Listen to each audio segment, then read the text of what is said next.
How the sacred human says no. The sacred human doesn't learn to say no as a technique. He arrives at no when something inside him is clear enough. Most people struggle to say no, not because they are weak, but because they are split. One part of them feels something. Another part asks, will this upset them? Will this look wrong? Will I lose something? So they hesitate, they soften, they explain, they justify. And in that process, their no becomes unclear. The sacred human doesn't try to be bold, he becomes undivided. He sees something simple. If you are constantly adjusting yourself to maintain relationships, you are not relating. You are managing reactions. So his no doesn't come from rebellion. It comes from not interfering with what is actually true for him in that moment. Family. Family is where saying no feels the hardest because it carries history, emotion, expectation. You're not just saying no to a request. You feel like you're saying no to love, respect, belonging. So you say yes, even when something in you resists. The sacred human sees this clearly. He understands. Love that requires constant agreement is not love. It is dependency on compliance. So when he says no to family, he doesn't turn aggressive. He doesn't try to prove a point. He simply stops over-explaining. He doesn't say, I'm sorry, I just feel like maybe. I hope you understand. I'll try next time. He says, I'm not doing this. Clean, direct, without emotional negotiation. And this feels uncomfortable, not just for them, but for him too. Because he is breaking a pattern that kept things smooth, but smoothness is not truth. And slowly, family adjusts. Not because he convinced them, but because he stopped participating in the old dynamic. Friends with friends, the pressure is different. Less obligation, more identity. You don't just want to be accepted. You want to be liked. So you say yes to plans you don't enjoy. You laugh when you don't feel it. You agree to avoid tension. You become a version of yourself that fits the group. The sacred human notices this. He sees that most friendships are built on mutual adjustment. I'll act this way, so you stay. You act that way, so I stay.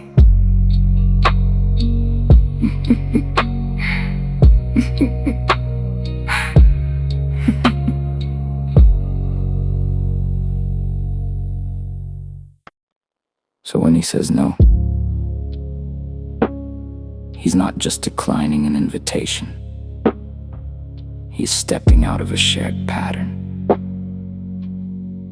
He might say, I'm not coming. I don't feel like it. I'm not interested in that. No long explanations, no performance. And sometimes this creates distance. Some friends drift away because they were connected to a version of him that no longer exists. The sacred human doesn't chase them back, not out of ego, but out of clarity. If a connection depends on him pretending, it's not a connection, and what remains becomes simpler, less frequent, less performative, more real. Society doesn't speak directly, it speaks through patterns. Career expectations, success definitions, lifestyle standards, timelines. It doesn't force you, it suggests strongly. Do this by this age. Be this kind of person. Want these things. And most people follow, not because they agree, but because they never pause to question. The sacred human pauses. He looks at a path and asks, do I actually want this? Not, is this right? Not, is this respected? Not, is this safe? Just, is this mine? And sometimes the answer is no, so he steps out. Not loudly, not to make a statement. He just doesn't follow. And this creates friction. Because when you don't follow, people notice.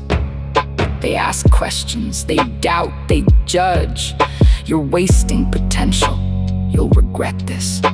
You're making a mistake.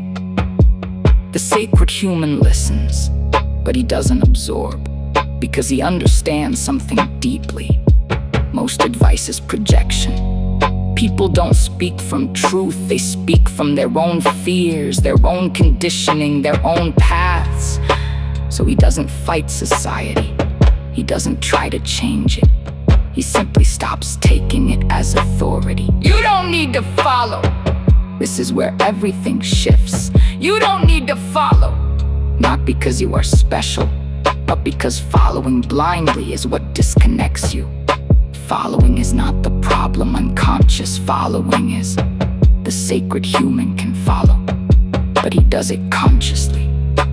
He can take advice, use systems, respect structures, but he doesn't lose himself inside them. He doesn't say yes automatically. He doesn't agree out of fear. He doesn't comply to avoid discomfort. He stays with himself, even when it creates tension. And that tension is important, because most people avoid saying no to avoid discomfort. But discomfort is where clarity shows itself. If you never feel tension, you are probably adjusting too much. The sacred human allows that tension. He lets someone be disappointed. He lets someone misunderstand. He lets something feel awkward, not to hurt them, but to stop hurting himself silently. And this is not easy. Saying no is not a skill. It is a consequence of seeing clearly. When you see clearly, you don't need to gather courage. You don't need to rehearse. You don't need to justify. You just don't move in that direction. And that stillness is your no. Sometimes it's spoken. Sometimes it's just not participating, not replying, not showing up, not engaging, not aggressively, just naturally. Because something in you is no longer aligned. And here's the truth most people avoid. Every yes that is not real creates quiet resentment. And over time, that resentment turns into distance, frustration, and disconnection. So saying no is not breaking relationships. It is removing falseness from them. Some will break, but what remains will not require constant adjustment. That's the difference. The sacred human doesn't try to maintain everything. He allows what is real to stay and what is not to fall away. So how does he say no? Not loudly, not emotionally, not dramatically. He says no by not betraying what he sees. And sometimes that is just one simple line. I'm not doing this. No explanation, no apology, just clarity. And that clarity is enough, is enough.